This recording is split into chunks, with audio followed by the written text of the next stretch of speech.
All right, welcome again, everybody, and good afternoon. And I hope everyone is either staying dry or warm as we sort of round out the year and move into the holiday season. Thank you for joining us for our webinar on promising strategies to enhance workforce recruitment and retention with Dr. Anita Barbie. I'm going to take a few minutes to introduce Dr. Barbie, but before I do, I just want to orient people to the chat box. It should be either at the top or the right-hand side of your screen.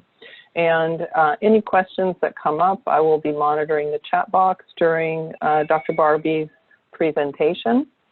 So if ideas, thoughts, questions come up for you during her presentation, please make sure you use the chat box. And like I said before, we may open all of the lines depending on how many people we have with us. And we just don't want there to be chaos, the usual webinar chaos where there's background noise. So on with the webinar. So again, welcome. And I am thrilled to have Dr. Barbie present for us today. And just a little bit of background on her work over the span of many, many years. She has over 160 publications and has given 360 plus presentations at professional conferences. And she's received awards from the International Association of Relationship Research. She's a fellow from the American Academy of Social Work and Social Welfare. She's with APA, Society for the Psychological Study of Social Issues, and the Society for Experimental Social Psychologists, and received the National Staff Development and Training Association Lifetime Achievement Award and Career Service Award for her work in child welfare specifically. She has two major lines of research, and one line focuses on child welfare system reform, with an emphasis on the role employee selection, training and supervision, and organizational structure, policy, and dynamics have on practice and outcomes for children and families. Her other focus is on the interpersonal relationship formation and maintenance, as well as the impact of relationship education on improving communication and conflict resolution and reducing violent and risky sexual behaviors. So with that long list of accomplishments that Dr. Barbie has achieved, we are very thrilled to have her present to us today because she has done so much work in this area that's very important to us. So with that, I will take a moment to make sure that Anita is ready to go and hand it over to her. Anita? Yes, Christine, thank you so much for that introduction. Sorry to make everybody sit through all that. But I have been working in California for the last 7 years working on the practice model and how some of that development and implementation of it over the last few years. So I love what's going on in California, and have interacted with a lot of the child welfare directors as well as some other folks in the offices, so I may have met some of you. So I really appreciate your coming here today to listen to some ideas that we're learning about in our work in some jurisdictions, and I'll tell you a little bit about that as we go forward. So what we're going to emphasize in this particular webinar is really just some jump to the promising strategies. We'll delve into a little bit about what the research literature shows in terms of what predicts staff retention, which gives us some clues as to what might help keep people in this job. And some of that does have to do with how we recruit and who we recruit, and also how that information might translate and how you can keep people. And then I'm going to talk about some potential strategies, some that we're testing right now as a part of another project. I'm the evaluation lead really a research project. The Children's Bureau uses these quality improvement centers as their research arm to study different things going on in child welfare, and this one's on workforce development. And so we're in 8 sites around the country testing 8 different interventions, as well as doing some sub-studies to try to understand what works. And I'll share some of what we've learned, although we're just really in the middle of doing them. We don't know if they've worked yet, but we'll mostly pull from the literature and from also not just from what's going on in child welfare, but some other fields, because we can learn from other fields as well. So hopefully this will be informative to you as we move forward. And so you all know this. The problem is huge. The average workforce, and we're talking more about professionals and maybe office jobs, the average turnover is about 3.5–4%. In child welfare, these percentages range widely. The average we're seeing is somewhere 20–30% on average, but some are as high as 60%, and some are lower in the teens. But the amount of turnover in child welfare is exponentially larger than what goes on in other workforces that have employed people doing such high-level, intricate work that we do in child welfare. So this has been noted as a problem for the last 30 years. The Children's Bureau has done a lot of work and made a concerted effort to try to figure out why we have this problem and how to ameliorate it over the last, I'd say, 15 years. And I've been a part of some of that work through the years, as well as many other people around the country, including many people in California, to try to figure out how we address this big problem. And the reason it's such a problem, it's not just that it's lost cost, and as the estimates get made through the years, the cost is going up, obviously, because there's some pay is going up, but just the lost investment in training and just the hiring process, training, onboarding, getting everybody ready, plus whatever amount of their salary, it's a huge loss every time someone walks out the door. And you all know this because you're on the ground. You know that when someone leaves their post, all that caseload, whether they have, the obligatory, 12 to 15, 20 cases, or if it's much higher, they pass that on. That's got to be redistributed by the poor supervisor, who has to kind of figure out who's going to take this load while we're waiting for the queue to fill up to hire the next person. So it puts stress on the whole team when someone leaves. Now, some turnover is within the organization. So sometimes people will move to different teams because they're trying to find their niche, from investigations to permanency or foster care, and those things happen. And that's still a problem, though, for the team and for the families that are being served, although at least the organization doesn't lose that investment, and there is at least some understanding across teams that can be built from those kinds of moves. But just whenever somebody moves, whether it's externally, you lose the person entirely, or within the organization, even with promotions, you're going to have this disruption going on in the team. We know there's some research that's shown that it can negatively impact the relationship between the agency and families and slow down reaching outcomes, especially permanency, although that hasn't been proven with very strong studies, and we are trying to look at that in the work we're doing with the QUIC to really maybe make the case for more upfront investment in terms of how we're selecting people and what we can do to incentivize people to stay, because it seems that legislators don't really seem to understand the importance of keeping the stability in this group of employees,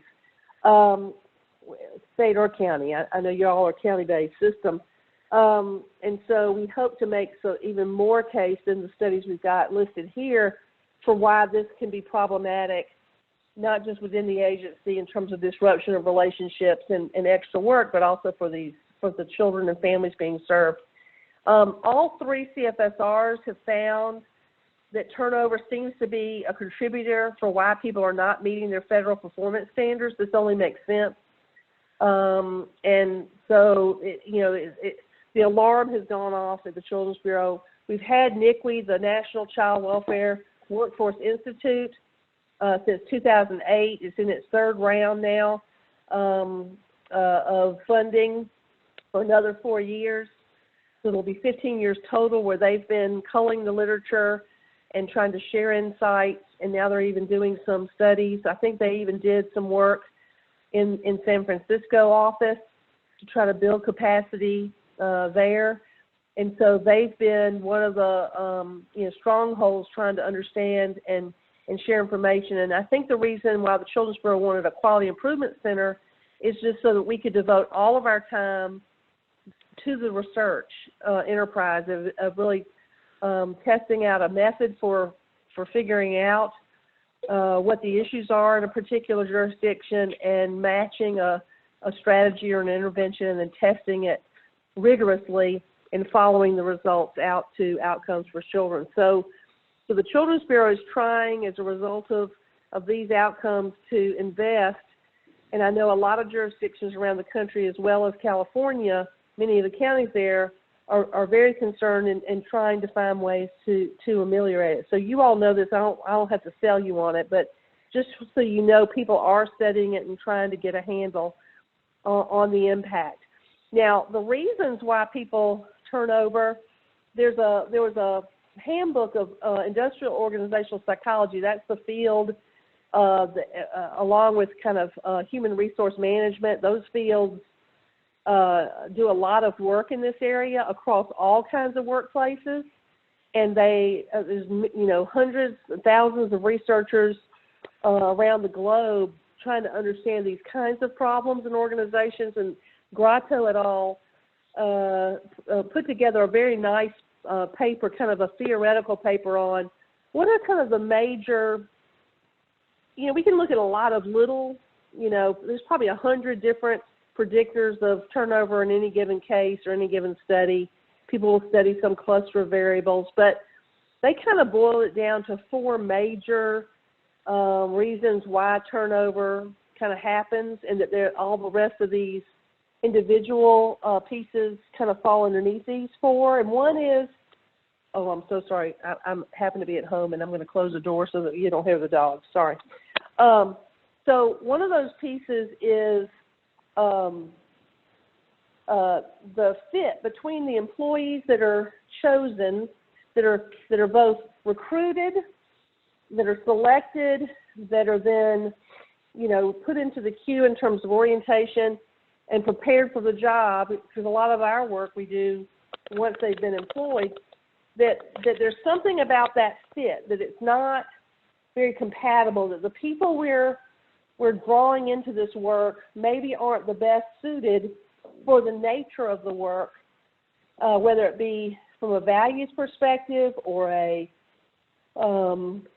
aspiration of what they really care about doing for the rest of their lives perspective, or in terms of temperament, or the ability to juggle lots of work.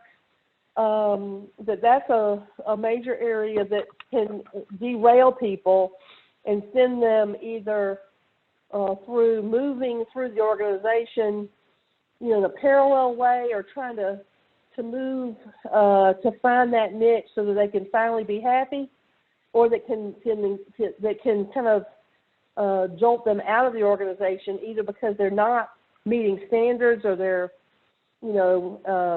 spreading the unhappiness, and so they're kind of asked to leave, or because they themselves think, I just can't do this because I'm not suited. So that's one major bucket or one major area that is ripe for interventions, is trying to target that issue of how and who do we recruit, how do we select people once we've got them to apply, how do we orient them to the organization once they're in, we've hired them, so that they can do a good job, what kind of training, professional development do we have at the beginning and throughout their career in the agency to help them stay, so that those fit variables are taken care of. So that's one area. A second, and we really know this well in our work, even probably more than other fields, is the challenge of the job. If it's a stressful job, just in and of itself, or the people that you're interfacing with as an organization are difficult, that stress is a major reason why people leave jobs. And that can either be, you know, the volume of the work is so high, or the content of the work is so stressful. In our case, it's that we're dealing with traumatized clients, that the families and individuals and children that we're serving are experiencing extreme situations of violence and neglect and poverty and oppression. We've got a lot of oppressed minorities in our caseloads. And so we're kind of interfacing with people in a very vulnerable time in their lives who are very much under siege by our society. And that vulnerability and the toughness of all that, not to mention the violence and the neglect that we're seeing of children, can be very overwhelming. And so and that, along with no one trusts us to do the job, and so everybody's looking over our shoulder, and we have, every time there's a misstep, there's another policy or another piece of paper or another thing to do.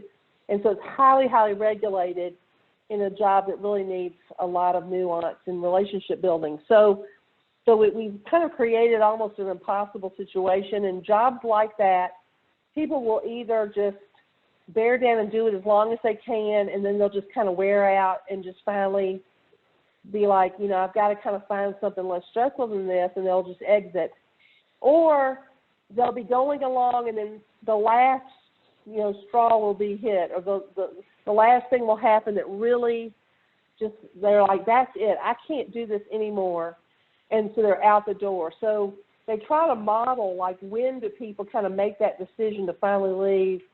And when stress is a component, it can be very precarious. It's very difficult to tell, because it may seem like it's coming out of the blue and have nothing to do with maybe what happened yesterday or tomorrow, but something in the mindset of the person just says, that's it. A third major area is the quality of supervision. There's a lot of lore in the management literature that says people don't leave jobs, they leave bosses. That probably 2/3 of people say that they can't stand the person they work for, and that although we do a lot to train people and get them ready to do the practice with families in our work, we spend a whole lot less time trying to have a very careful promotion process where we're promoting people who have the knowledge, skills, abilities, and temperament to do the management and that kind of supervisory role. It's a very different role than doing, you know, face-to-face practice with clients. And we think, oh, everybody can just pick that up somehow. And that's not just our field. This is across the board. Or people have very fancy degrees in the business world. They might get their MBA, but they're so out of touch with the work that they're a laughing stock. And we have lots of shows on TV that prove that.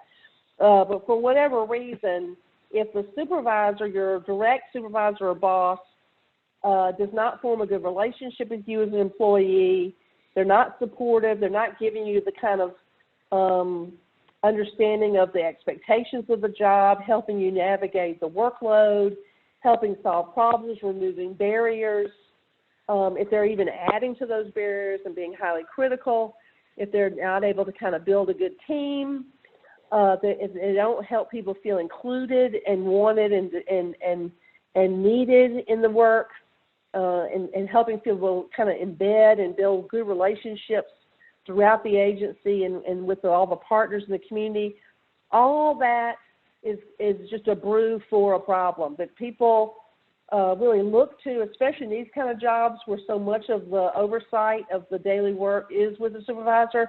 If that doesn't go well, if that mix is not good, if those relationships aren't strong, people will leave. And so it's a major, major reason across the workforces, but in our field as well. And then the fourth major area is just the whole organization itself. That there are problematic or very good organizational cultures and climates. And this is tough because it's kind of the water you swim in. If you're a fish and you're in a fish tank, you don't even know you're in water. You're just kind of swimming around, and this is just what's normal to you. And that's what culture and climate are. It's just those unwritten rules, the way things kind of are, what's normal in that organization. And if it's there's been a lot of research to study what makes a healthy or a good culture and climate and what makes an unhealthy one. And some of the work, GLSEN in Tennessee and some others have really focused on it's problematic if agencies don't really care about making sure all the people in the agency have high levels of competency, from the person that's taking calls and doing office management and making sure all the supports are there, to the person going out in the field and doing investigations, to the person taking in the families once you've identified that the case needs to be open, to the folks trying to recruit foster homes, to the supervisory level managers, interfaces with state, county and state government. If people aren't competent, that affects everybody. It's not just that you yourself think, I don't know what I'm doing and I feel insecure.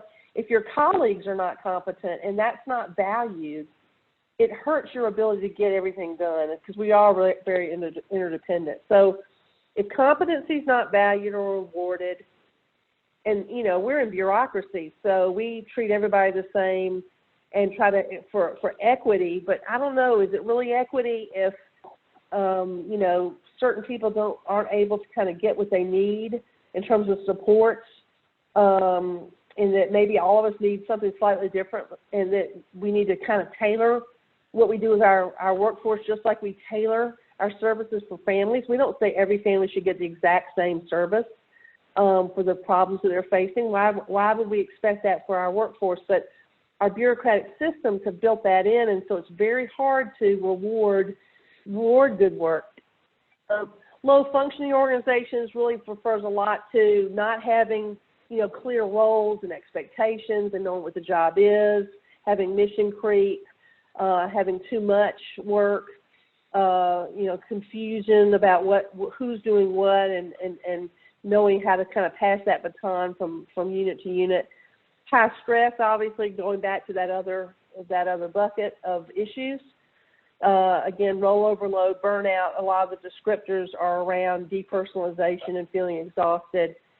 Not engaging staff and finding out, again, what do they need to develop and grow? What do they need to feel a sense of personal accomplishment? What are the career ladders? How can people move and advance in their career? So if that's not really high, it often then translates into how we're treating clients. That we don't, if we're not engaging our staff, we're probably not engaging families either. That parallel process is coming into play, and that can undermine morale, as well as having organizations that are rigid. Well, for goodness sakes, we are, again, a bureaucracy. And so, and given lots of federal, state, and county level policies, laws, procedures that we have to abide by. And so it makes our systems more rigid than even maybe they need to be, because there's so much oversight. And so while most child welfare organizations have some level of rigidity in those ways, it makes it worse, because we're going to have some of that if people are then tough within that. So if there's no grace when people can't meet a deadline, or if there's no kind of flexibility in trying to help people navigate all these rules, and trying to, you know, shore people up as much as possible, then people break against that rigidity, and thus they feel very demoralized and feel like the culture is not supporting them.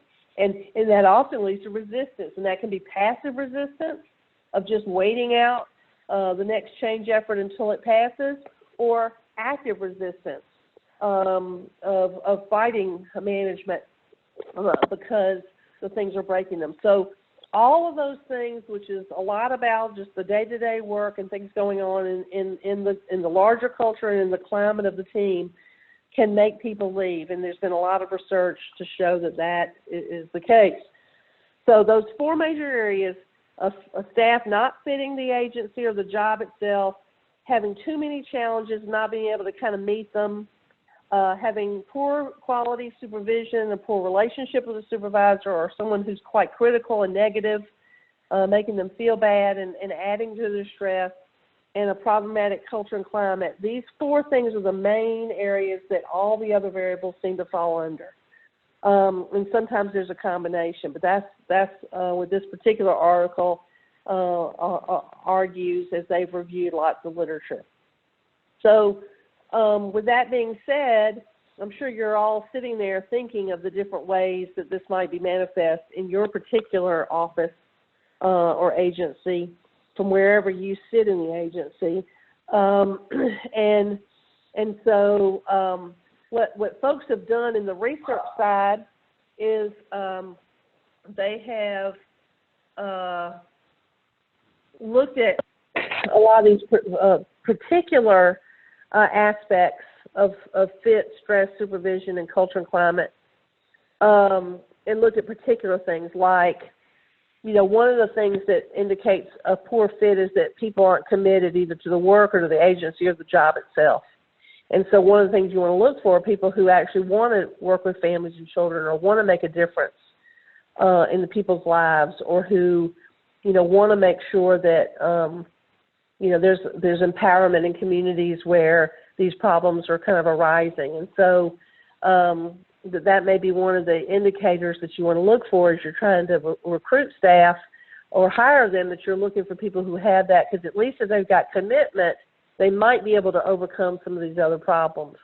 Another set of traits that's been looked at in terms of fit with child welfare has been having either a service orientation or a sense of human caring or empathy, that those folks stay longer. And that might be counterintuitive, because you think, well, if you care too much or too empathetic, you're going to burn out. But maybe you're burned out while you remain with the agency. But usually people do better and become more competent and just take the job more seriously if they really care about the families and children that they're serving. And so those have been just some examples of things that have been looked at. Again, there was a long history of looking at burnout in child welfare. Only recently, in about the last 10 years, have people begun to look at secondary traumatic stress as a particular type of stressor based on what's going on with clients being exposed to folks who have their life threatened, basically, and that live, having that secondary exposure to people's stories where death could be imminent or being hurt can really be a part of it. We're starting to see that's playing a big role in turnover. For a while, we were just kind of documenting that it happens. And, if we were in a room together, I'd put up on the wall, 10%, 15%, 30%, 50%, 70%. And I'd ask, where do firefighters fall? How many firefighters have such high levels of secondary trauma from going into burning houses and seeing people hurt or die? What percentage of them have secondary traumatic stress to the level of almost like PTSD? And, when we do that kind of exercise, people will say, oh, yeah, they're seeing death all the time, so it must be like 70%. And if I ask, if you go to the ER and you're working with the ER nurses and all the techs and physicians and all the people working in the ER who see people with gunshot wounds and battered folks who've been in domestic violence situations, or children who've been, shaken from someone not understanding how to help a child stop crying, you'd think, oh, yeah, most of them probably have secondary trauma. And if I asked about police who are in tough neighborhoods who might be shot at or hurt at any moment, how many of them feel it? And we always think all those helping professionals, those first responders, those people kind of on the front line of a lot of tragedy will have high levels. And really, for the most part, it ranges somewhere from 10 to 30%, but doesn't usually get much higher than that in all the studies that we've reviewed. But in child welfare, it's half of the staff have such a high level that they're having a hard time functioning. They're having intrusive thoughts and avoidance feelings and hyper-aroused. They're all the symptoms of secondary trauma and PTSD. And it's just really hard to do the work when you're that distressed and when you're on fire yourself. And that's much higher than, average social worker Bride found was just 15% had this level of secondary trauma. And I think all of us who do child welfare work, and I was in the field on a medically fragile team, and probably every month there was a shaken baby that I had to go and investigate what was going on with that case. It wears on you because we are constantly, whether it's on our caseload or on our teammates' caseload, or if we're a supervisor and we're supervising, 50 cases or 80 cases, we're exposed constantly to traumatic events in the lives of our clients. And on top of it, we're going into tough areas where our lives might be threatened. People are cussing us out and mad at us for being in their lives. And, and rightly so, because we're, to them, we're threatening their very existence, their family, their children. And all that kind of adds to the stress. And in our study, we measured this as part of our needs assessment and found that in some areas, as high as 75% of child welfare staff were experiencing these very, very high levels of secondary trauma. So we're just now beginning to really understand it and understand the impact it's having on turnover and on all these other dynamics like culture and climate, supervision, et cetera. So I can't underestimate that enough as a big variable for us to all care about. And that, of course, when your workload's high, then it's no time to process all of the trauma you're experiencing, and so that makes it even tougher. A lot of studies in child welfare have shown, and they've measured this lots of different ways, whether they've measured how good your supervisor is or how close you feel to them or how supported you feel by them. Over and over and over and over again, studies have found this is a huge predictor of leaving the agency if you don't feel that your supervisor has your back or that they're doing a good job in helping you. So that's a huge point of importance for our field.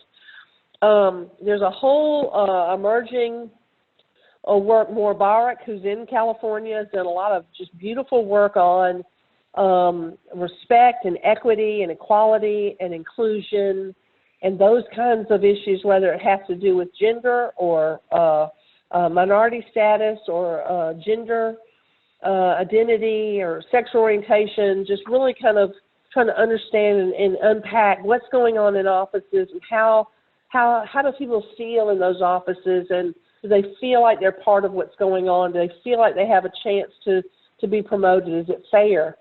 And those groups in particular who have been in our agencies maybe less than historically was the case, and who are very much often from the communities that we're serving, are especially kind of sensitive to these issues.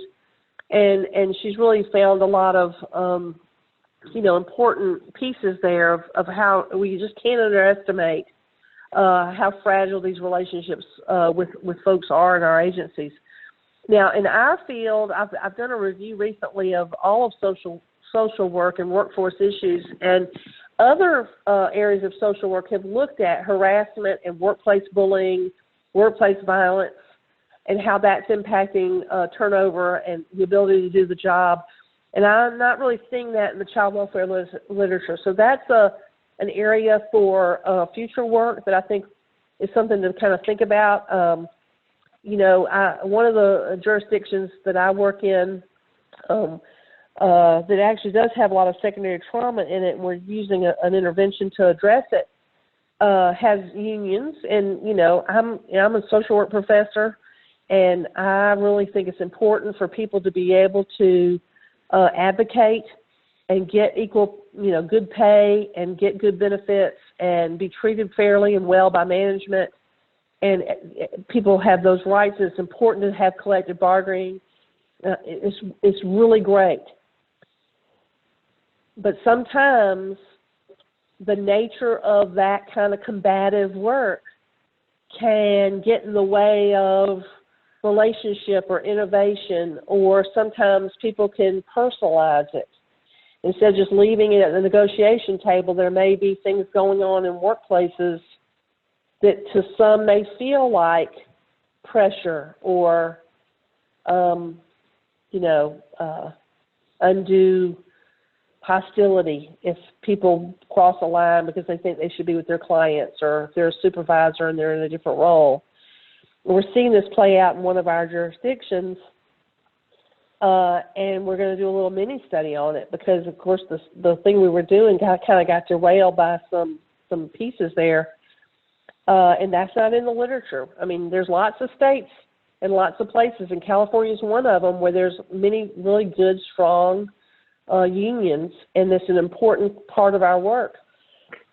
But how that's done and how that plays out may not always make for a conducive workplace that keeps people there.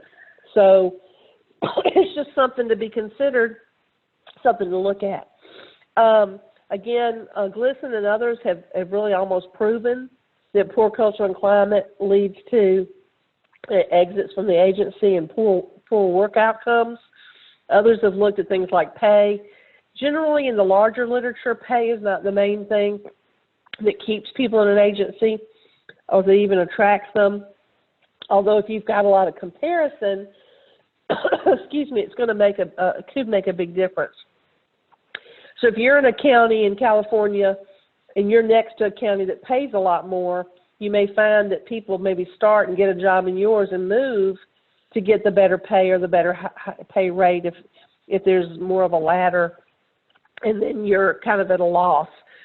So we can't underestimate these variables. Texas actually did a study and found that was the number one reason why people were leaving, and they put in legislation that they would get raises on a particular schedule. And they're still in the middle of studying if that really is turning around the turnover problem and how long it lasts. So it's not to be underestimated, and that is part of the organizational culture. And there was a very fascinating study about 10 years ago using geography and kind of studying some big data and looking at where people were leaving. And they actually found, this is counter to what we find in state administered systems. Generally in those, the rural child welfare job is maybe the best job you can get in that rural county. And because there's no differentiation in the surrounding counties in terms of pay and other things, it's actually you have higher retention in those counties. But in California, a county administered system, it's in the opposite direction. That you have a harder time recruiting and keeping people, sometimes in these smaller or more remote counties. So that's just a special case in where you are that you might relate to.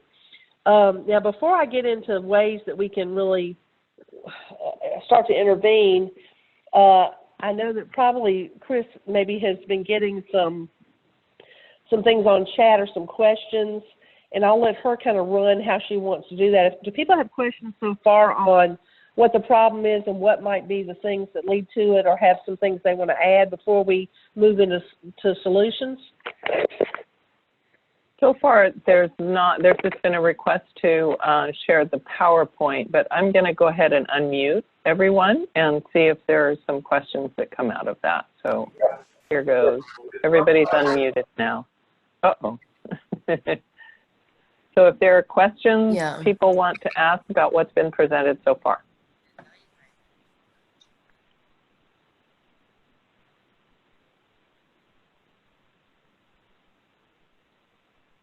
Anything that we're missing that you think that you're missing some major piece of why people might leave? I would like to ask a question. I'm gonna just just one of the things you talked about was about the STS, secondary traumatic stress, and how important that is. And are there any content pieces or trainings or strategies or organizational infrastructure that that can address those things? Yeah, that's one of the ones I'm going to talk about as part of our strategy. Okay, I'm going to cover that in the next part, but yes. And again, good. We're in our infancy here, and we're not sure. There's been no randomized trials yet. I mean, we're doing one randomized trial in one jurisdiction and another quasi-experiment in another. We're combining kind of things to see how they work. But there are strategies that, even if they're not evidence-based, might be worth looking at. So we'll talk about all that because it really is important. Thanks for asking. And I did have one comment about that somebody said, no, everything seems great and spot on with what Ventura County is understanding. So. Okay. Yes, sadly so. Sadly, we know what the problem is if we only could figure out the solution, right?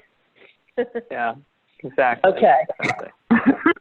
All right, so I'm going to try to give you some hope. Now that I've depressed you all and reminded you of all the horrors that we all live through on a daily basis, let's think about what can we do. And again, this is in its infancy. We really don't have a lot of definitive answers, but I wanted to at least get people thinking about some of the promising things that we can begin to look at. Now, this I know looks like a crazy chart, but basically, with this, if you start in the left bottom corner where it says job design and redesign as necessary, if you think of someone entering the workforce in child welfare, that what we're doing when we do like a job ad and we start recruiting for the job of intake worker or investigative worker or generically somebody who's going to do a third-line child welfare job or a supervisory post or whatever, there's a job sitting there that has expectations and duties and certain pay grade and has certain tasks and knowledge and skills and abilities that we think fit it. Anybody in management who's hired someone knows what those look like. One thing that the industrial organizational psychology field has realized is that sometimes the problem is the job. The job is not configured right, or there's too many competing parts of the job that no human could meet. So there's no one who kind of has every skill set needed because the job has become too complex. Or that you need a whole lot of education and certification and very high technical level expertise to do the job, like a surgeon. Everybody hates experts until they get sick. And you don't want your dog groomer to be your surgeon when you've got needing open heart surgery. You kind of want to know, where'd you go to school? How well did you do in your class? How many of these how good is your hospital? How many of these have you done in the past? What's your success rate? How many people have died on the table or right after? I mean, we're pretty critical when we're looking at it's our life on the line. And those people go to college, they go to med school, they go to, 8 years of residency and other kinds of training, and then they're kind of mentored on the job, and they just don't do this because they find it interesting. And I would argue that child welfare is more complicated than heart surgery. That we're asking people, let's say in the case where a family just, the healing can't happen for whatever reason, we don't have the infrastructure in our society and in the community, and whatever's going on, that larger family just isn't there. The supports and infrastructure aren't there, and a child has to be removed from that family and put into another family. That's like moving a heart out of a body and moving it into another body. and hoping that it'll stick and not be rejected. We would call that your disruption, foster placement or adoption.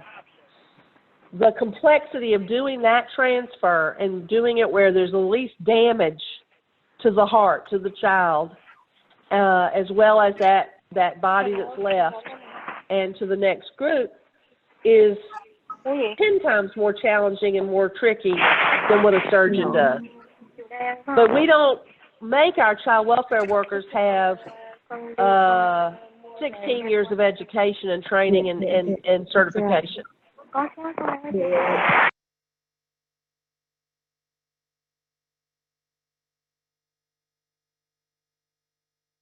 Maybe complex and maybe needs to be tweaked. And we've done some of this in especially in large areas where you can.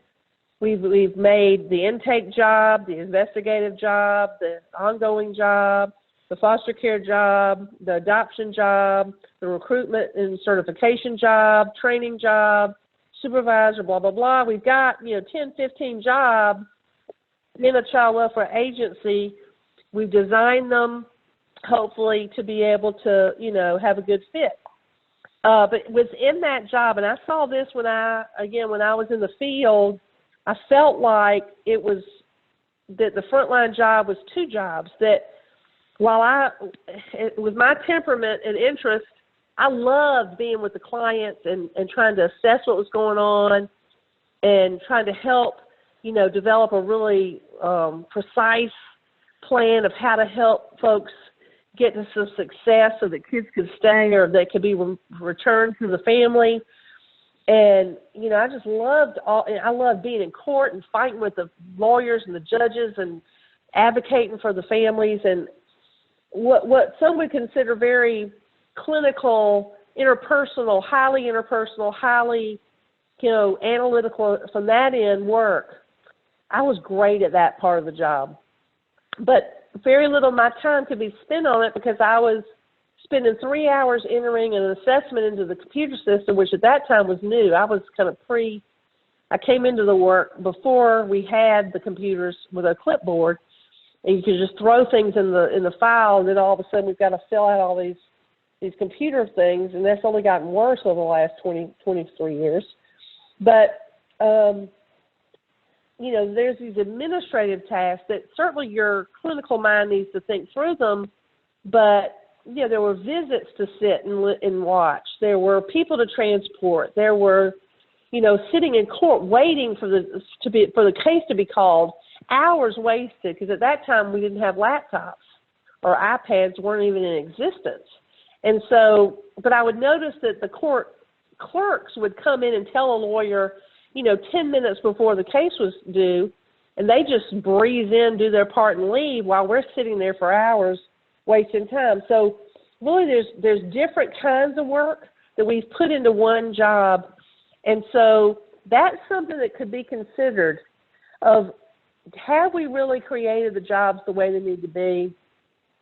Do we need more kind of support staff? I think with computers, we got rid of a lot of aides and support staff and folks that could kind of do a lot of the logistical and kind of administrative and organizational and working with collaterals and not, work that's very important and that some people are really good at, and that if you work together, that might be just a great team. So it's just something to consider that other fields have really considered, and we haven't as much. So we are testing that, and I'll tell you more about it in a minute. But so the job is something that's there that can either stay the way it is or can be redesigned. Certainly we're recruiting people. I recently wrote a chapter on disproportionality and disparities in child welfare and where's the workforce in this. And one of the arguments that I made in that paper was,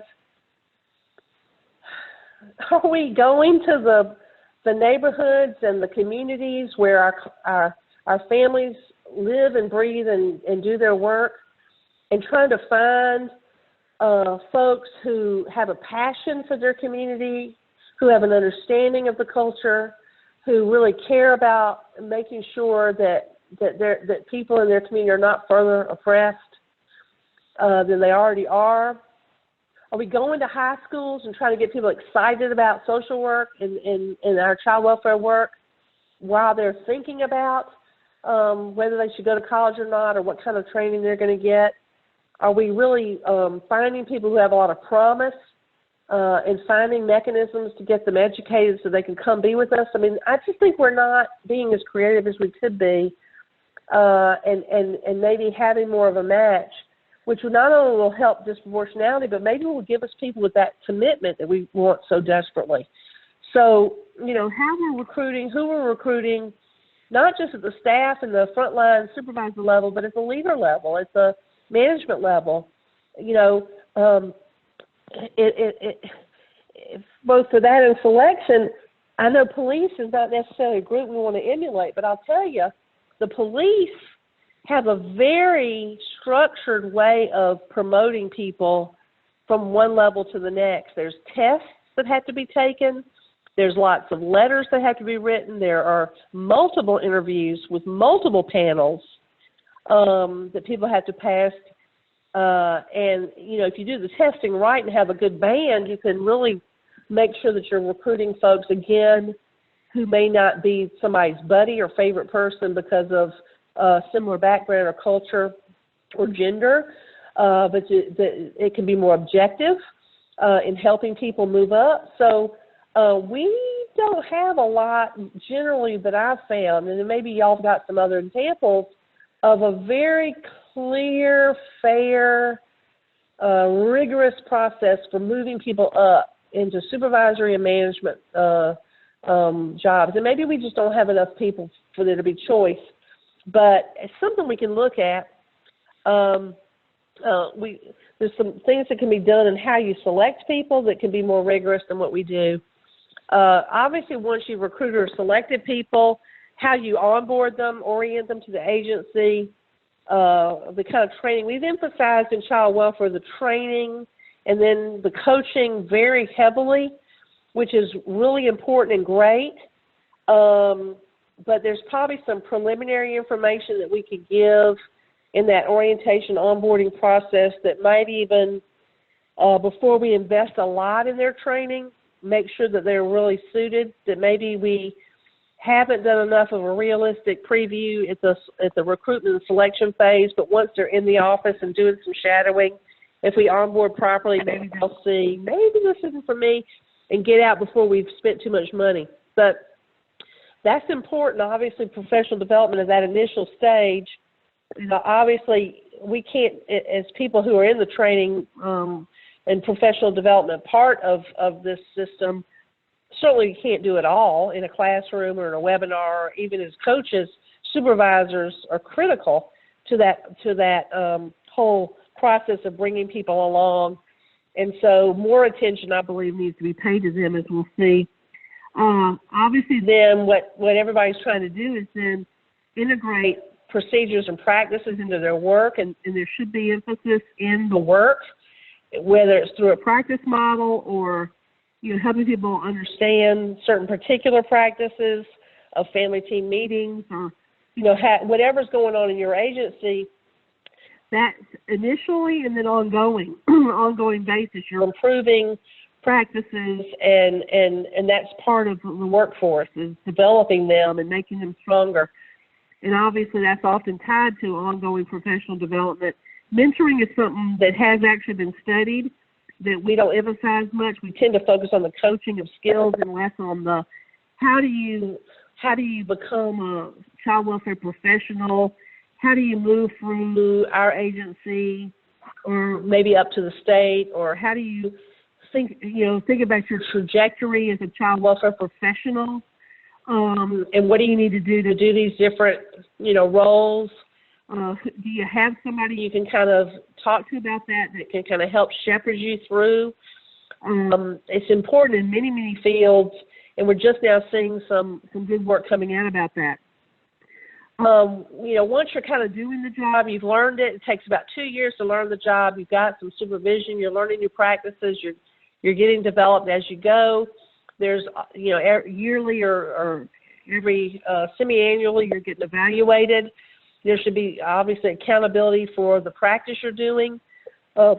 We hope that that'll be focused more on best practice rather than on timelines, but of course the feds and others unfortunately emphasize timelines more than maybe they need to in terms of what leads to outcomes. But there is that piece that can affect the workforce, career ladders, promotion. You know, one thing that I've always, we didn't do it in this particular set of studies, I wish we had, is our organizations are somewhat flat. We've got the front line, we've got supervisor, and you've got manager. You maybe have three, maybe you've got a couple of layers of frontline workers. You might have a specialist somewhere. There's not a lot of places to go. And I find it kind of strange that we really care about families, yet we have no way of promoting on the front line. That somehow people, maybe they're very suited for direct practice, the families, very clinically oriented, and yet the only way to get a raise is to become an administrator. Well, that doesn't seem to make sense. And certainly there's clinical parts to that supervision. We've blended those roles quite, elegantly in child welfare, but not everybody's suited for that. And so that's part of that career ladder is, can we think more creatively of ways to keep the knowledge and the expertise on the front line, maybe in doing different parts of the job, going back to that job design, where they're freed up to really do the assessing and the arguing and the advocacy and the movement of folks rather than, waiting. Obviously, people will be promoted to supervisor or manager roles, and what does that look like, and how well is that done, and is that helping? Is that give hope for people to know that those roles exist? Are those transitions, good?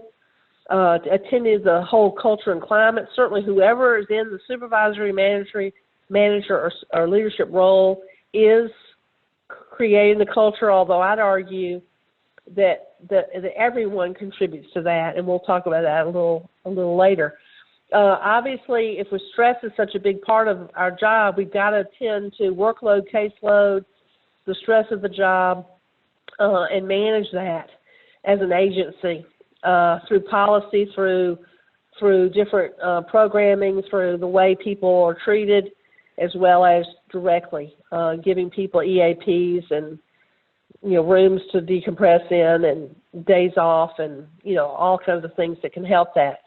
Obviously, resource management is always important in any organization.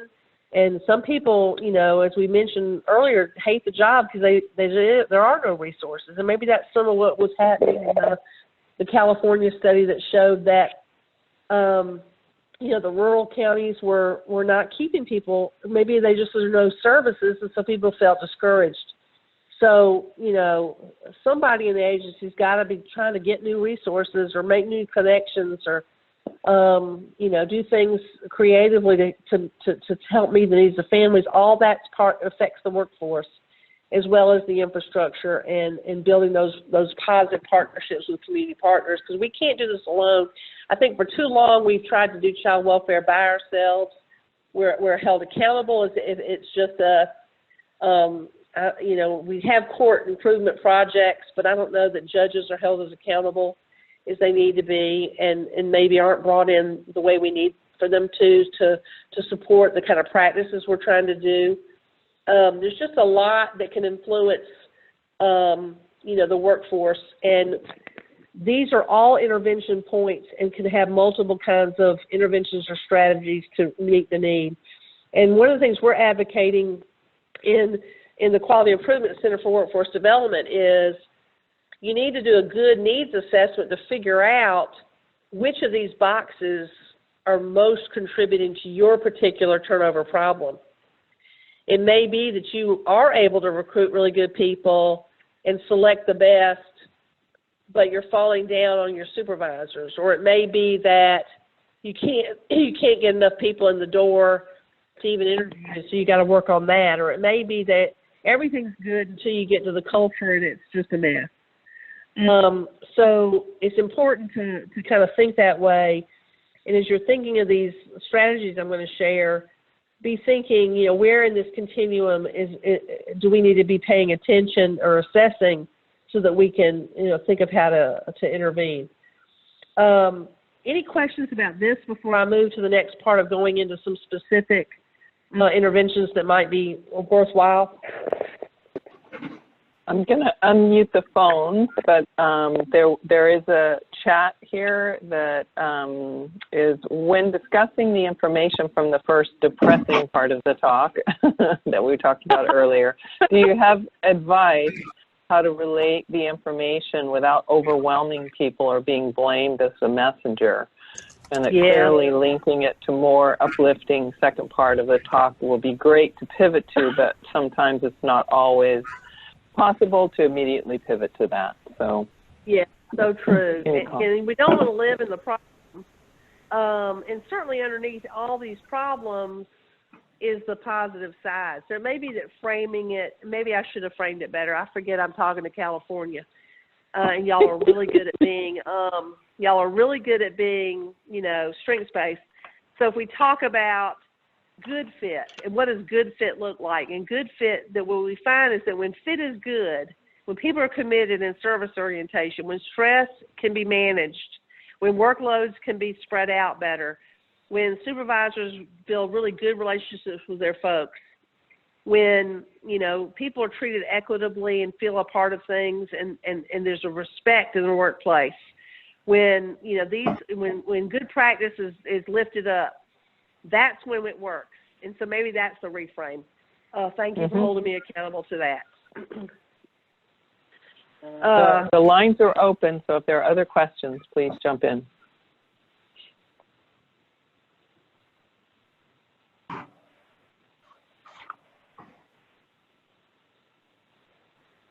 Okay.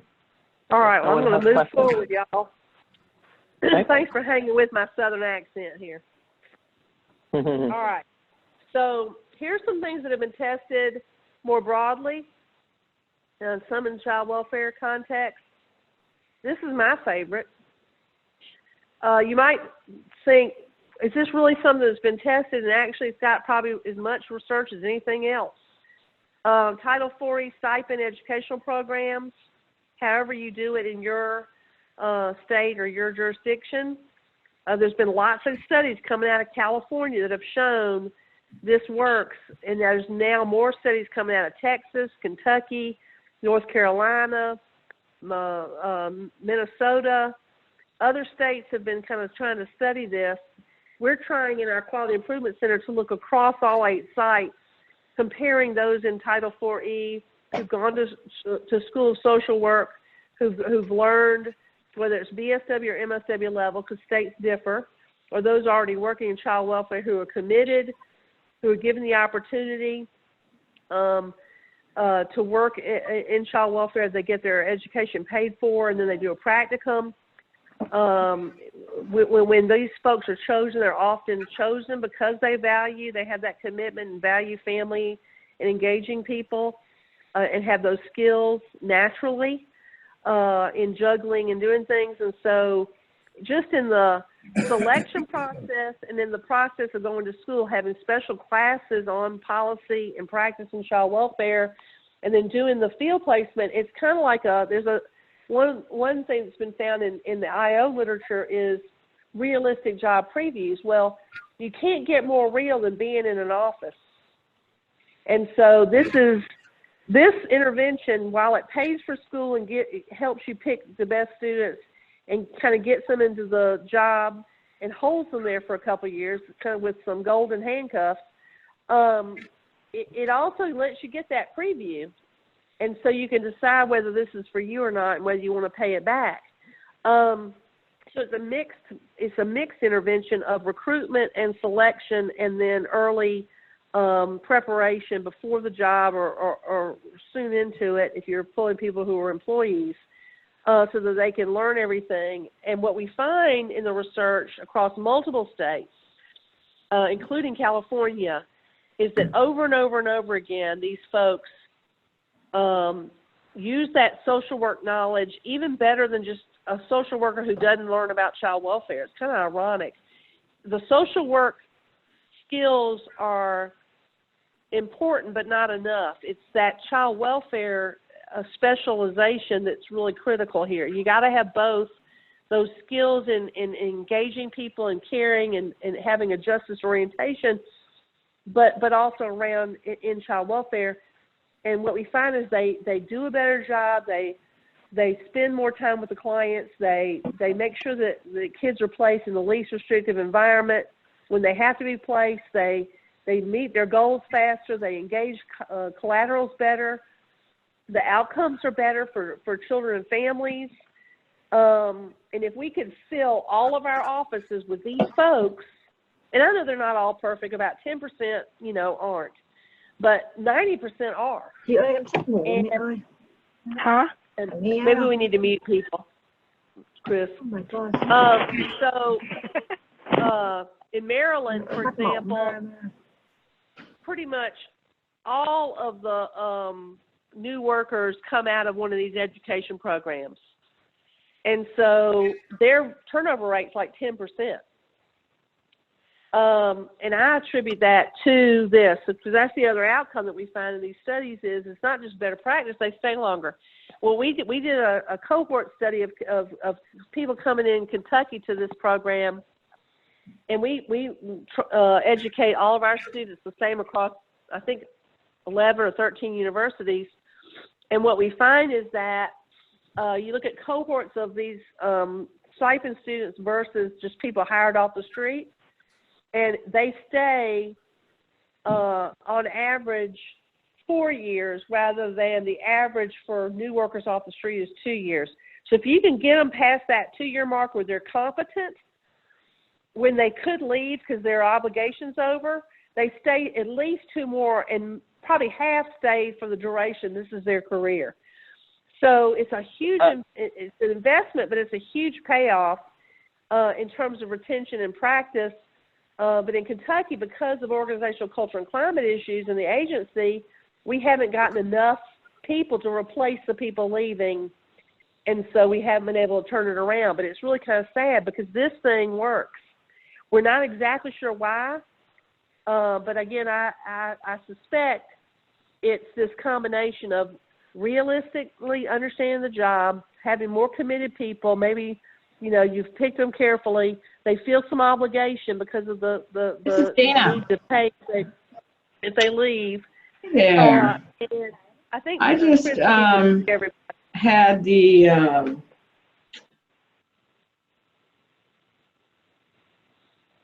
Is everybody muted now? I hope. Okay. Yeah, yeah, thanks. Sorry. So okay, now I can't remember what I was saying. You know how I am. Chris, help me.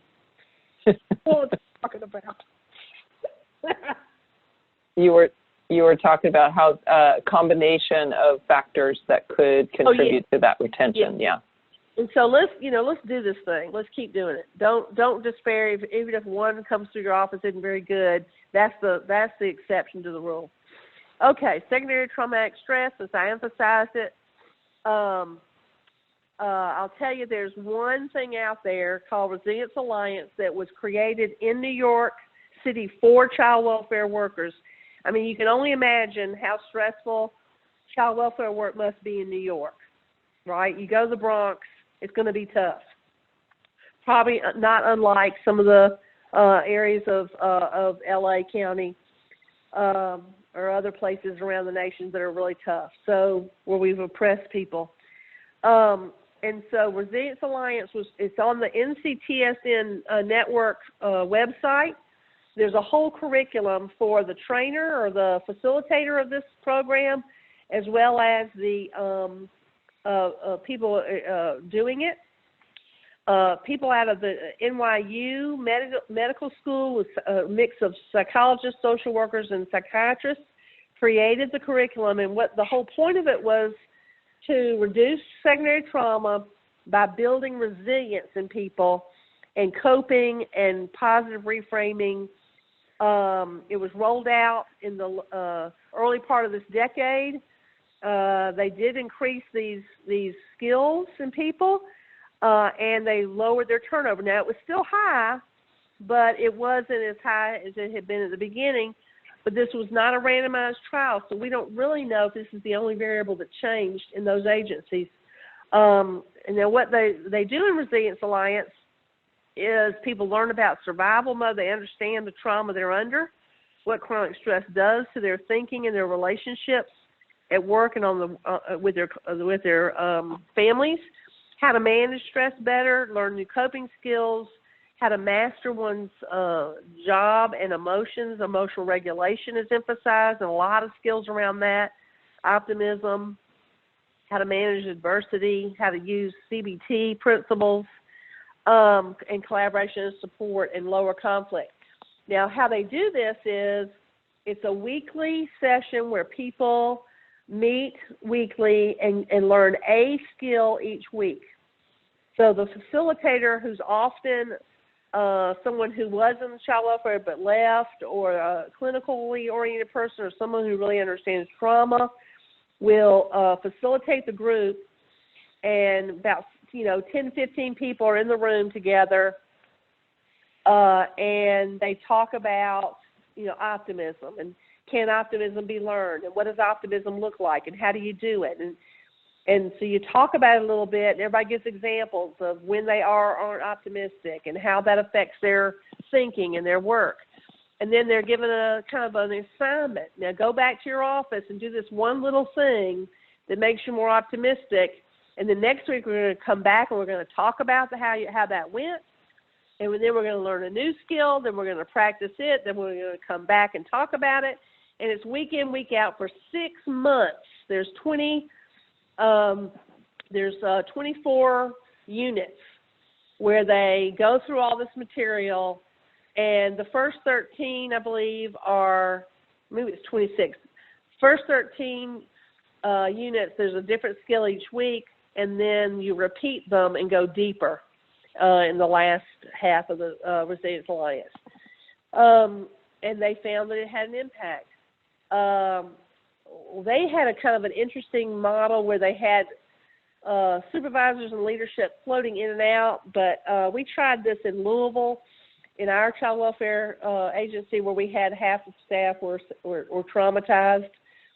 And that didn't work very well because you're trying to build trust in these groups. So we pulled supervisors out, felt that worked better. We're testing that model in some jurisdictions right now to see if having staff have that kind of support for a 6-month period, how does that affect all these outcomes, but also turnover. And we pulled out the supervisors, and in one of our sites, we are actually working with the supervisors to help them reinforce all this with their staff and learn some new skills of supportive supervision in hopes that that'll make a difference. So we're testing this right now, one randomized controlled trial and one quasi-experiment. So we'll have more to say. Colorado's tried it. They seem to like it.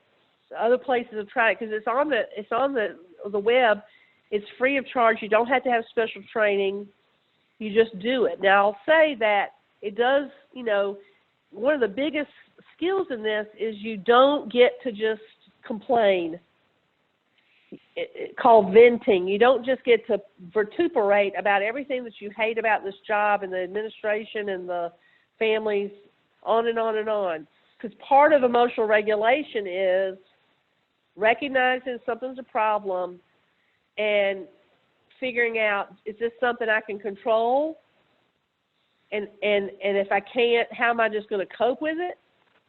Or if it's a problem that could be controlled and I need to do collective action, how can we as a group make some change happen? Or how can we send this up to the administration so they can change it?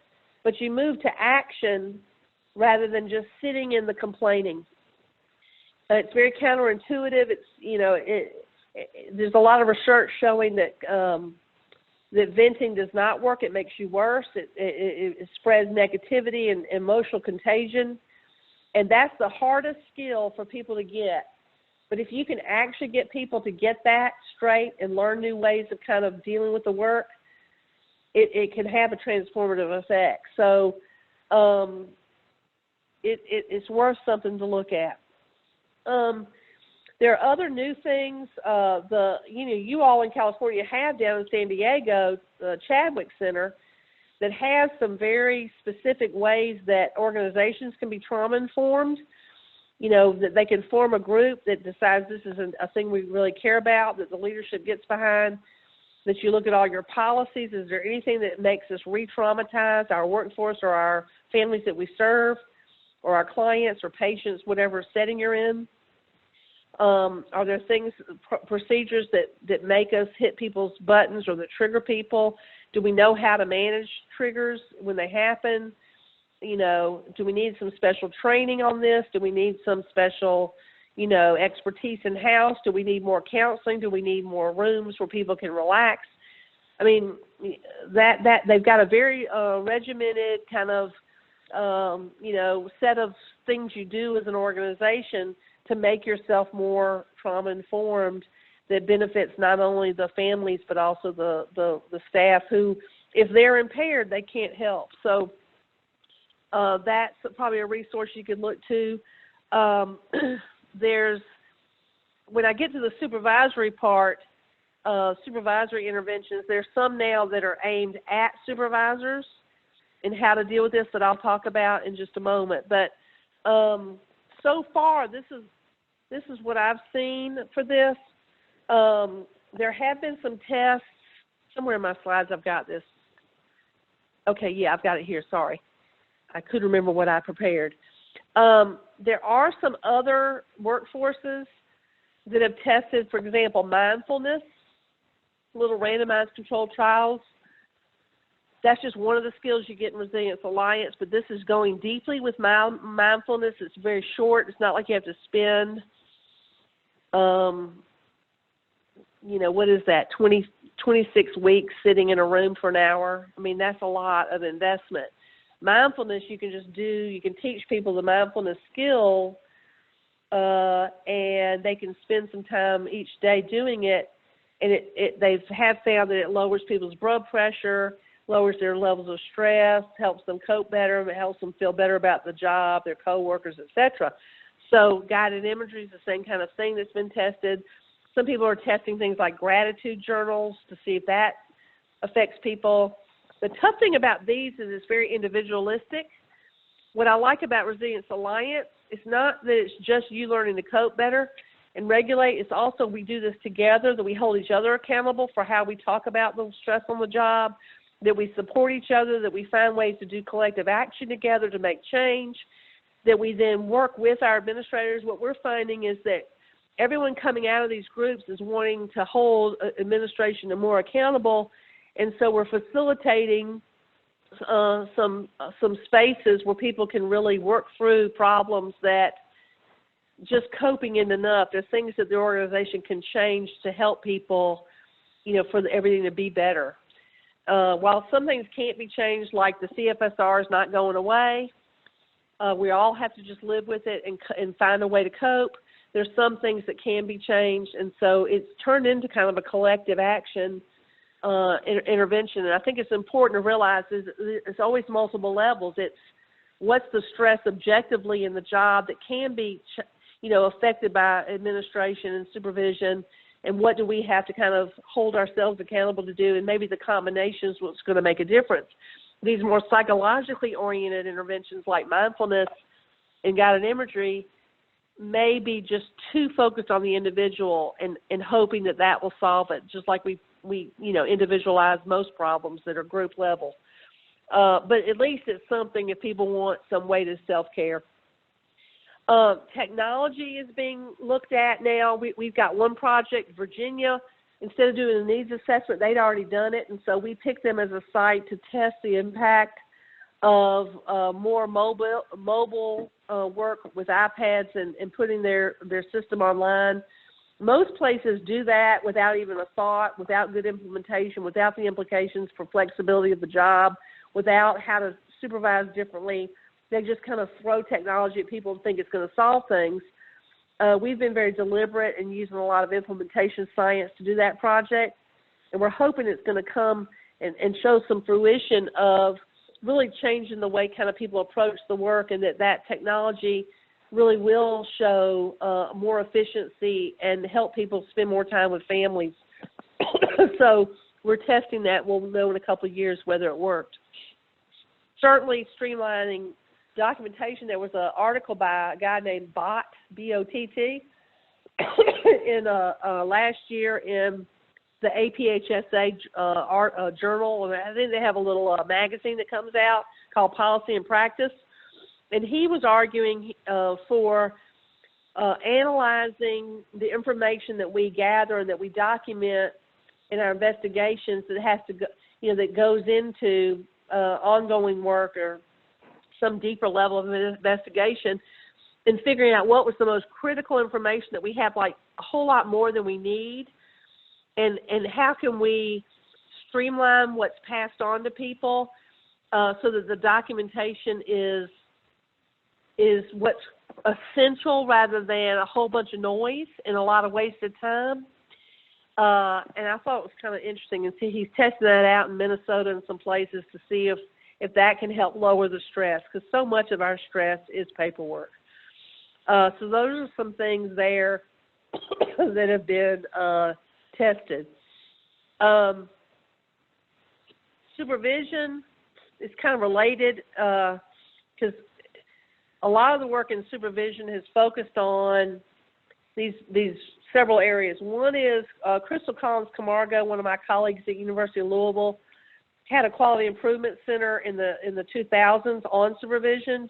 They developed a clinical supervision model that they tested in a number of sites and found that it really made a difference in terms of people's self-efficacy and really learning the work and feeling that they were doing better work, and so and wanting to stay on the job. So that's something to attend to.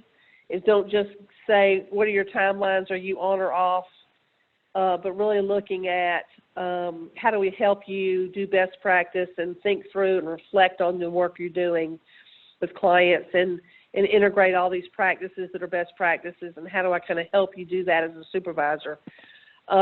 Educational supervision can be part of educational supervision.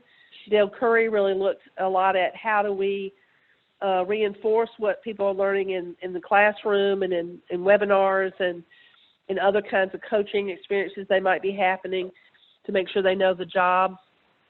That's been found to really work to keep people engaged and do good work.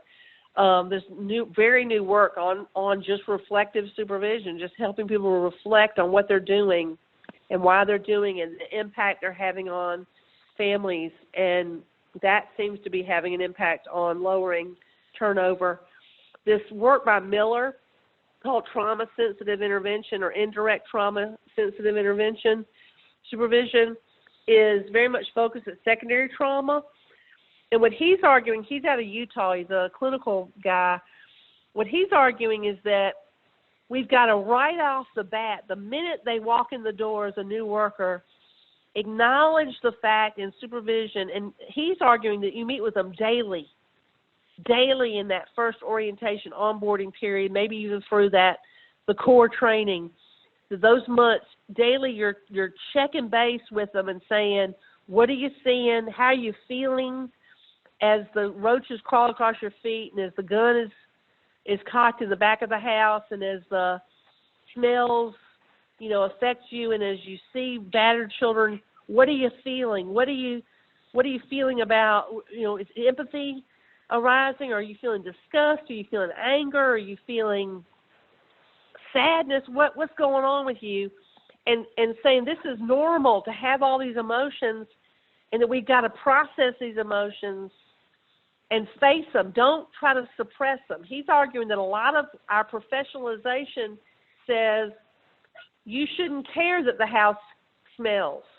You should just be a professional, hold your nose, not in a way that they can tell, and just fight through it and focus on what's going on. But he thinks the damage we're allowing to happen to our child welfare workforce in particular is we're not having the kind of supervision where we're saying it's really normal to have a disgust reaction to horrible smells or to feel really sickened by a battered child. What's that emotion about? Where's that coming from? Why are we feeling this? There's a normalcy in it, but what we don't want it to happen, and what happens when you suppress, is that it bubbles up somewhere else, or that it makes us hardened and we're not feeling empathy. So that after a while, we're just shut down, and then we're not able to actually act out of compassion. So he says the way, and there's a whole process of this, there's a whole training that can be done, but that really what we need to be doing with our folks is digging in with those feelings, wrestling with those feelings, and then helping people understand, okay, why is somebody let their house get so bad that it sinks to high heaven? What might make a family live like this?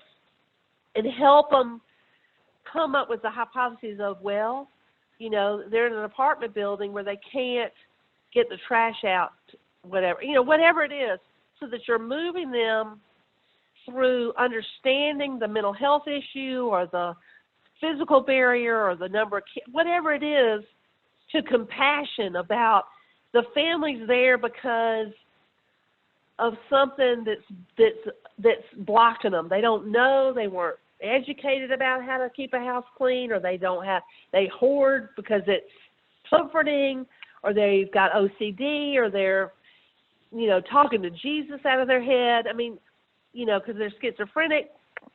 You know, let's understand, and let's feel, you know, a sense of empathy for that, so that we're not angry at them, so that we can then really do the work. And that if you do that kind of work in supervision with your folks, it doesn't have to take a long time, but just on a daily basis.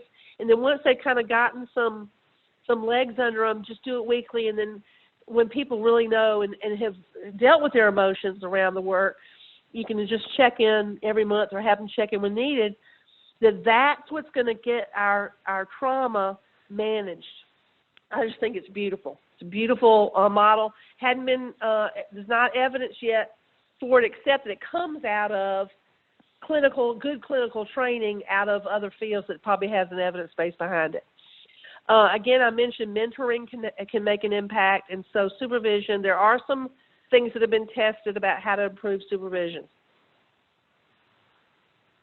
Now, one things that has been tested with numerous randomized controlled trials, which means it would meet the highest level of evidence, is the ARC, the Organizational Culture and Climate Intervention that Glisson and his folks out of Tennessee tested multiple times, and found that if you really engage folks in you know, figuring out what the issues are in your agency and build teams around solving those problems, and do some things to make changes in your agency at all levels around competency, around rigidity and resistance and stress and engagement and functionality. And it takes about a year or so to do it. Every outcome is great.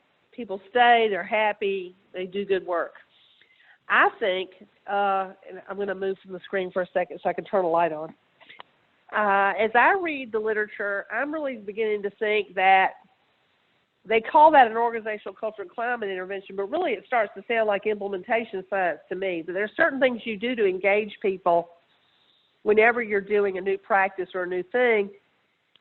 All those steps is highly engaging, gets everybody involved, and gives a lot of hope. And design teams, if you've ever seen articles on that, it's the same description. I'm thinking this is a thing, whether you call it an OCC intervention or whether you call it a design team or implementation science. You know, your fellow down there in Southern California, Greg Ahrens, has shown that when people are open to evidence-based practice and they really can embed a good evidence-based practice in their agency, they do feel better about the work and they do stay longer. There it is. It's implementation science. So we know that works, but it does take a lot of work and a lot of time and a lot of everybody be engaged at every level of the agency to do something. And usually it's around a practice or a thing like let's be trauma informed or let's do family team meetings well or whatever it is. And maybe we just need to do that periodically with new things.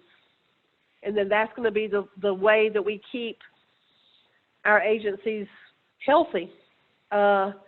is to keep periodically doing something that rejuvenates us and makes us feel involved and get excited. So there's that research.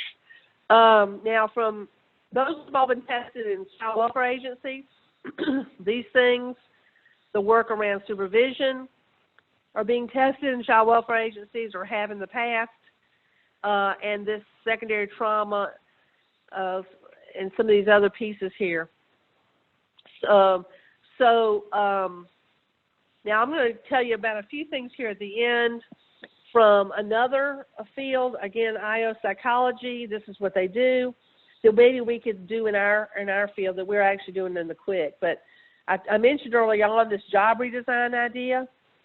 Now it almost takes a consultant to help move you through it, although hopefully when we finish, we'll write some things that'll help people do it on their own. But a job redesign is complicated, but it's a lot of what we were saying earlier. It's really doing a job analysis, identifying the key knowledge, skills, and abilities, which a lot of people who develop really good competency-based training materials do go through this process. So you've got some of the work, being done in your training shop and professional development shop. But then it's really critically looking at the job and the traits that people need to do it. And are we really matching people's natural abilities and traits to the work? Or are we trying to make it too big for any one person? And so how can we then divide it and how can we test it out? So there was a meta-analysis of, hundreds of studies showing that all this matters and can reduce turnover. And we're doing it in one of our jurisdictions. We're testing out this notion of this more clinically oriented work with more senior, frontline people being kind of shored up with more administratively oriented, but more than just like a new worker or a BSW rather than MSW, or that is really good at and likes the organizational side and the connecting side and all the supports, putting those together on teams where you have a group of more kind of clinically oriented, and then this group within the team that does this other work to see if it's even feasible. And so we're testing it now and showing some early promise. Competency-based selection.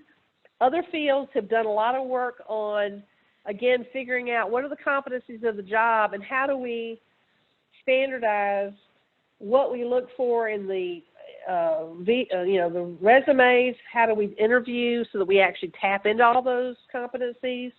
What really do people need to come with as an ability that we can't train into them? There's some things you can't. Well, I mean, you can maybe improve a little bit on your empathy or your understanding of family preservation, or, cultural humility. But gosh, it'd be so much easier if you had people who already had some of that. So what can we kind of expect at the front end to be asking about and understanding? Maybe give an in-basket task where you give people a complex set of cases, not too much because it's nothing they could have had to know, but can they with common sense, know that you should maybe look at a household with an infant in it versus a 10-year-old. I mean, I don't know that you need to go through a lot of child welfare training to know the infant is at more risk.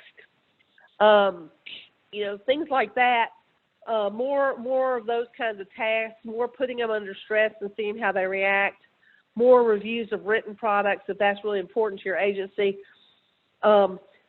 Really making this much more set, and then using testing as a way to get at some things that people can lie about in an interview or that won't show up. And this is, sometimes controversial in public services because people think, well, tests can be biased and this and that. But there are tests that aren't biased that have been proven to help understand people's level of honesty, level of compassion. There's lots of things you can kind of test and get a sense of people. And you don't want that to be the only indicator. but other fields, again, in public service do use it. So police use testing. Some police units give the MMPI, which is the Minnesota whatever personality inventory, which gets at mental illness. They get away with that. I guess you don't give a gun to somebody that you think might, be unstable. So while we may have disagreement whether you should do that or not, there are some kinds of tests that maybe could give us some clues about people's fitness for the job. Not to say we don't, and again, you want to get it out of culture and out of background and those kind of things. It's not things that tap into those things so much as, ability to kind of deal with ambiguity or the ability to be frustrated not getting all your tasks done all day. There's certain kind of conscientiousness you don't want in this job. You'll go insane because you're OCD and you got to cross every T and dot every I, and you can't because there's too much work. So we're testing some scales and selection tools to see if we can come up with something for child welfare. Finally, how we onboard.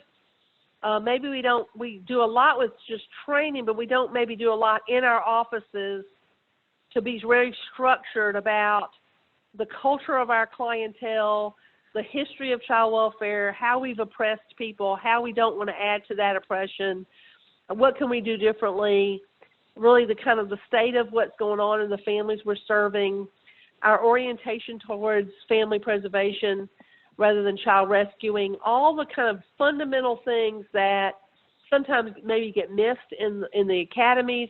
California, of course, does a good job of those things, but everywhere doesn't. And maybe there's office-specific things that need to be understood that can help people adjust and get clear about what is it I'm doing, what are we about, where did all these policies come from, and this may need to be repeated, and where do I fit, and what are all these roles in this agency, and how does this all work together?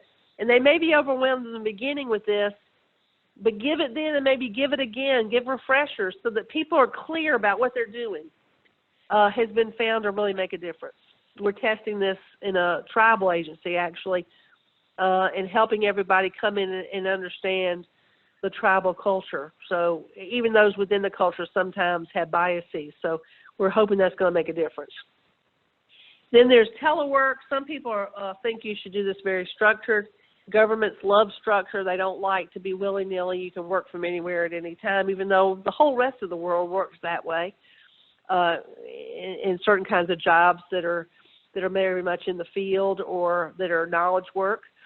But there's a lot of literature, and there's a thing you can look up from APA that just came out a few months ago that talks about different positives and negatives of telework. We're testing it in a state right now where they can be at home 2 days a week to see if that alleviates some of the stress. There was a study done once that asked people, where do you get the most work done? And no one listed the office, not a one. People listed Starbucks, they listed their house, they listed everywhere but the office. Because offices, while great for meetings and some, maybe getting some question answered, or when you got to get down and get a report written or a court report or get something finished or, not have the phone interrupting you every 5 minutes, it's just not the place. And so maybe we need to rethink work and where it's done and how it's done, and telework is an option for that other fields have found really make a difference that we could maybe look at. What are the implications of all this? I've talked a lot. I feel really badly. I couldn't engage y'all more, but steps to take.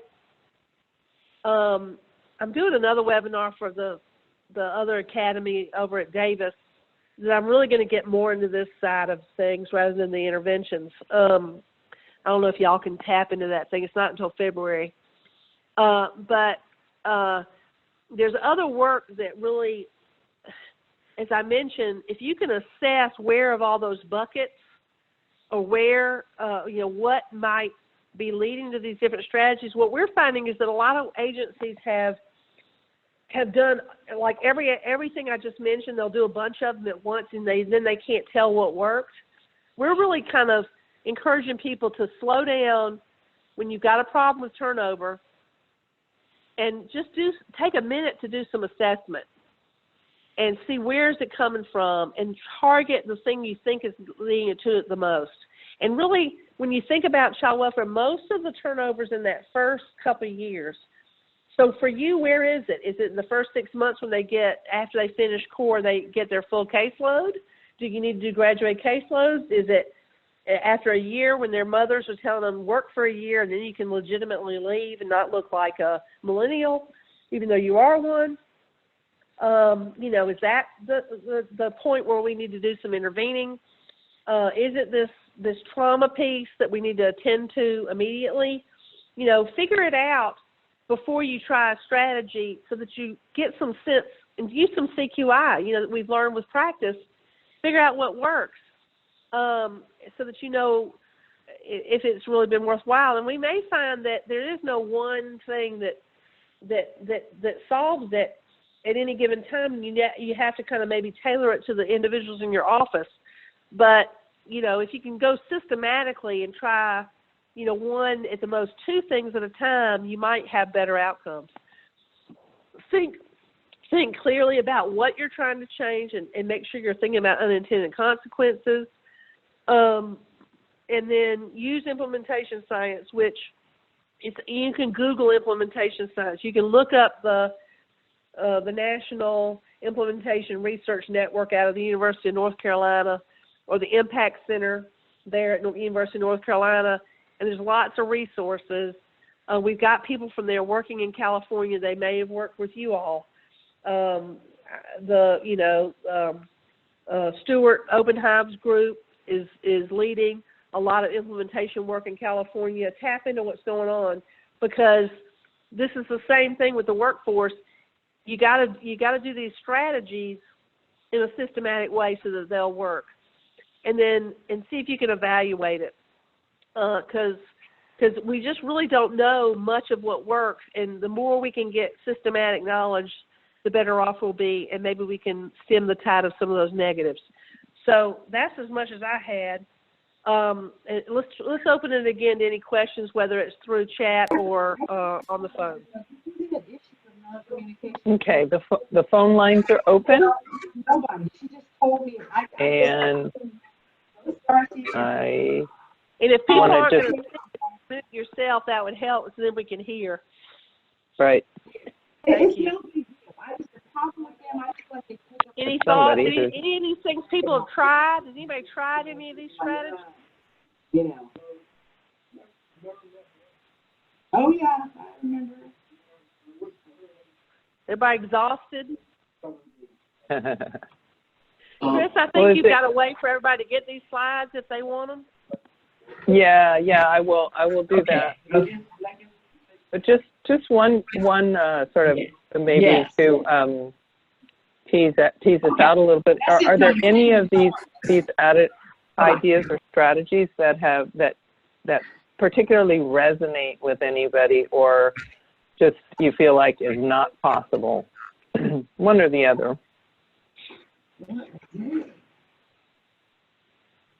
Everybody's very quiet. I know. Well, they're just exhausted after 2 hours of solid talking. I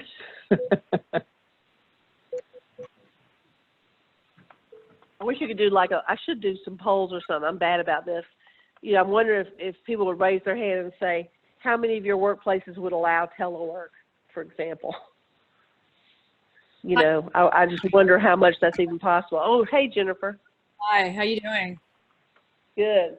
Thank you for all of that. That was really helpful. The mobile workforce and the telecommuting thing was very intriguing, because we talked about this just last week in our Bay Area managers meeting. And there are... Jennifer, we can't hear you very well. Sorry. How's now? Can you hear me okay? Yeah, better. Better. Yeah.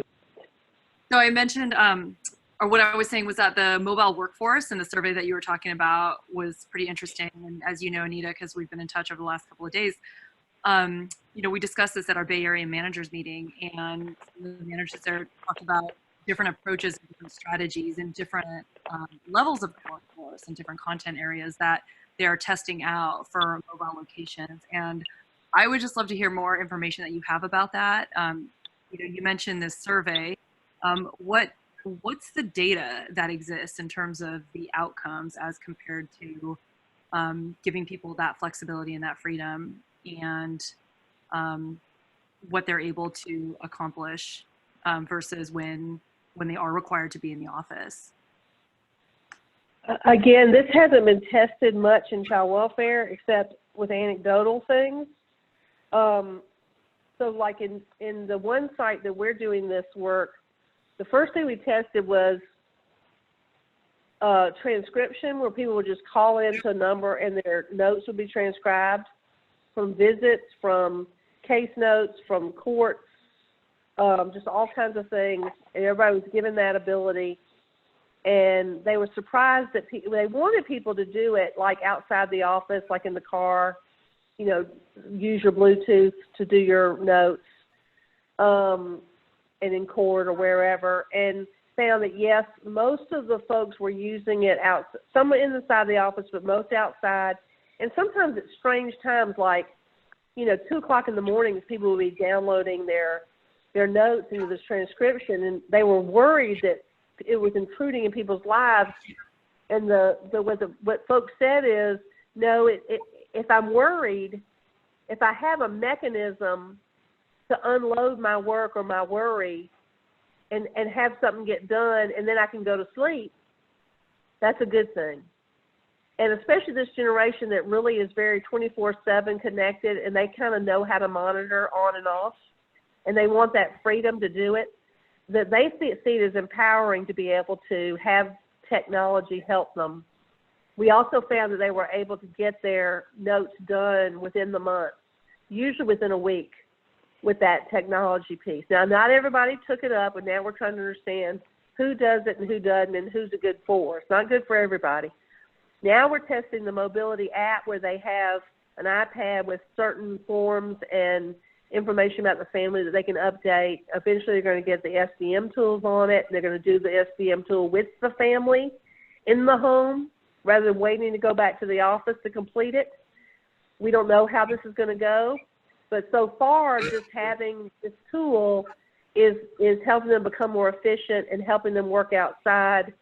But what we anticipated was that some supervisors are very cool with that, and some are worried about what are my people doing. So we've been giving them, some training and some conversation points around how do you manage differently, how do you manage virtually, still making sure the work gets done that's high quality, but also giving people the flexibility, because it is lowering people's stress levels and making them happier. Now, we don't have the full study done. We don't have all the data in, and we don't have the impact on practice yet.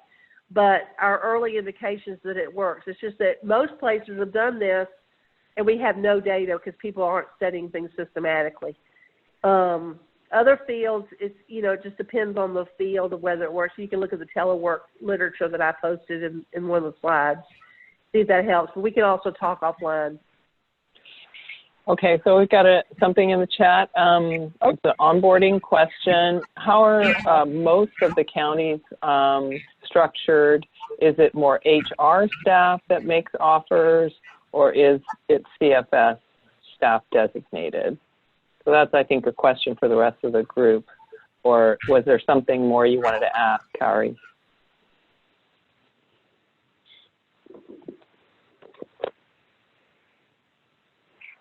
Carrie, did you want to sort of give us more context on that? Oh, she's emailing me here. Maybe she can't talk. Maybe. I've unmuted everybody, so. Okay, so has anyone implemented a stay interview, or maybe you can talk a little bit about stay interviews to understand, or if you've implemented stay interviews and what effect that's had. Yeah, no one studied it systematically. It's just one of those ideas out there that people think sounds like a good idea. the good thing about it is that you're engaging people and you're trying to anticipate what, so if you go back to those early slides where we were talking about, is there something that's making you unhappy in the job, or some stressor, or some problem with your supervisor or the organization that's making you want to exit? What the stay interview can do is get you kind of periodically checking base to see, are we sliding towards something? Are we, you know, is something slipping? Are you starting to feel like this isn't a good fit, or is the stress getting to you, or is your supervisor getting more critical, or is the organization failing you in some way? So in that sense, it seems like a good tool. I just don't know how much difference it makes because it hasn't been studied yet. But it doesn't mean you shouldn't use it. But it's one thing on the list that, you know, people may study in the future. Okay, I'm going to keep going here. We are considering piloting the CE-CERT program. And somebody was asking what that is. It hasn't been attempted with any child welfare jurisdictions yet, wondering what other thoughts are if you're familiar with that supervision model. I think that's the Miller model, and it has been used some in Oklahoma. And Guy Willis, who's the training director in Oklahoma, could tell people more about it if they're curious. I could get y'all his contact information. But I think that's coming out of the Miller, that indirect trauma supervision, where I was talking about all those emotions that you're trying to capture and actually help people move them to compassion, radical compassion. That's that model. Okay. All right. There's some back and forth about how many counties are involved in the 4E program. You know, I do know we often in California, there are many counties who will, and I don't know how much lore this is or how, you know, the impact of it, but that 4E students typically leave right after their second year is over. And it seems as if the research that you're finding is slightly different than what our sort of experience on the ground is. So I don't know if anybody wants to chime in on that point. And maybe it's an opportunity, if you know that's going to happen, is do some work at that point to figure out why do they leave. You know, do some surveying, do some understanding, do some focus grouping with that population to say, what would it take now that you've mastered the job, we've invested in you? What can we do to help you stay? What do you need? What would, I mean, it's that incentivizing. It's that maybe they want to keep being master, you know, frontline workers and there's no career ladder. I mean, there may be ways, you know, some of our researchers found that those who do leave really don't feel like they get the supervision that they expect. In some ways, they have higher standards for supervision than people walking off the street because they know what supervision should be, and if they're not getting it, they're more disappointed. So it may be kind of you know, finding out what they really want and need. You may find that it's around the supervision, and some people think, oh, well, they're better, which they are, but we don't need to do anything with them. We'll just leave them alone. Well, apathy in supervision is not good, no matter how skilled you are. And so maybe that's something people can double down on so they don't lose that investment. Hey, this is Mike Sumner with Bay Area Academy, also a Central California Training Academy. So I've got one comment, one question. The comment related to the 4E stipend in California is, until recently I was at CalSLEC, and before I left we were working on a long-term study trying to reach every 4E graduate from California since it started, and data collection's over, so that should be published next year in some format. I can't say to when because I'm not there anymore, but that should be some exciting data. It wasn't like a full study where we're able to track down everyone. So it's a little bit of a convenience sample, but it's still good data. Oh, that's excellent. Thank you. Yeah. The question I had is, a lot of this is based on, you know, kind of at your agency, at your organization, to sort of do the work to find what's the best approach for your agency, your culture. But I'm going to ask about the opposite of this, is if you could only make a couple recommendations and it's in more of a vacuum, which of these is like the most likely return on your investment, like ROI? What's the biggest bang for your buck? Is there any sense of like what the impact of some of these are, that these are the ones that, like, in a vacuum you would say, yeah, these are the big two or the big three that are you really should be doing? That's what we don't know yet. That's what we're charged with finding out for this study. We're in the middle of intervening. We'll be wrapping things up somewhere between 2021, 2022. We'll be kind of continuing to gather administrative data through that time and maybe beyond. But in terms of just turnover, we'll have more of that and more of that return on investment. But just my gut tells me if we can really dig in with the supervision and the secondary trauma, I feel like that's going to make a huge, huge difference. It doesn't mean that culture and climate doesn't need to be attended to, but sometimes that's so big. If you can at least get the culture of the team, the climate of the team healthy, sometimes that can buffer you even if the rest is not. So I would double down on those two things. All right, great, thanks. We have a comment. As a 4E student myself, I left 2 days after my time was up. I was then offered a consultant position in macro work. I now get to work from home and feel more supported than ever. My issues for leaving were stress, supervision, and culture. There you go. Yeah. Thank you for confirming everything that I was saying. I appreciate you. Well, I would just, as we're sort of closing here, is to ask the group, as you sort of, think about what's ahead for you and your agencies. If there's one thing that you might be able to, that you can consider low-hanging fruit of some of the things that Anita has discussed in her talk, as a takeaway that you might want to learn more about. Anita's got her information up there if you want to contact her, and the Academy is always available to support any kind of ideas that you may have to support your retention and recruitment efforts. So any last thoughts, Anita, or any questions that people want to, or comments that people want to throw out before we close? I just thank you for the opportunity. I know y'all have a lot of great things going on. Really tap into your academy. I just threw my stuff up here just so you know it, but talk to them first. All right. Thank you, everybody, and have a wonderful holiday. You too. Thanks, Anita.